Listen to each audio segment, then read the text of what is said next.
Sosok dan Ramil Aradit, prajurit tempur yang sengaja dijebak secara licik KKB.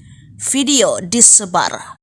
Mendiang dan Ramil 170304 garing Aradit Letda Infanteri Octavianus Segalri merupakan prajurit infanteri berpengalaman, punya kemampuan tempur dan pertarungan jarak dekat. Namun balik itu, Octavianus dikenal lembut, pengayom, dan selalu menggunakan jalan damai dalam tugasnya. Hal inilah yang dimanfaatkan secara licik oleh KKB. Mereka tahu Octavianus kerap keluar sendirian baik pada saat urusan tugas maupun pribadi.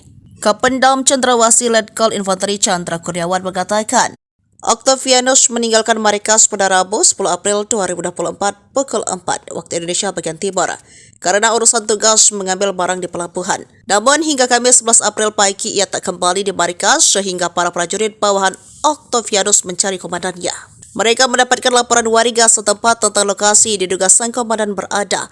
Benar saja, pada Kamis pukul 9 waktu Indonesia bagian Timur, mereka menemukan Octavianus meninggal dengan luka berat. Bukti penyergapan licik itu terlihat di rekaman yang diduga disebar pihak KKB atau PM.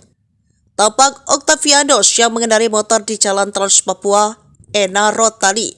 Aradit diintai sejumlah OPM dari semak-semak. Lalu memberondong 5 kali tembakan hingga terjatuh. Terlihat beberapa pelaku menggunakan senjata tajam menyerang Octavianus yang tak berdaya. KKB mengklaim aksi penembakan itu dipimpin Kodam KGPA Nipo Paniai pimpinan Matias Gobay. Kapuspen Mabes TNI Major Nugraha Gumilar mengutuk perlakuan keji OPM dan akan menurunkan pasukan khusus TNI Polri melakukan pengejaran. Apa yang dilakukan OPM adalah pelanggaran HAM. Hal ini juga dipertegas Panglima TNI Jenderal Agus Subianto yang tidak akan main-main menumpas OPM, sebab sudah membuat teror dan menyerang masyarakat bahkan anggota TNI.